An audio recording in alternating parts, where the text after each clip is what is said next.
There was a handful of people who are familiar with the Ives 42 pocket jam bolt. A pocket jam bolt is a piece of 19th century technology that allows you to basically secure a pocket door in the closed position. And this is the 21st century version of the Ives 42. I don't know yet who makes this.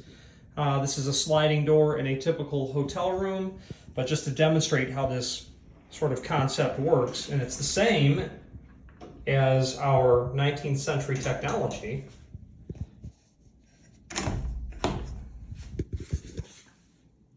Okay, it's kind of neat in the sense that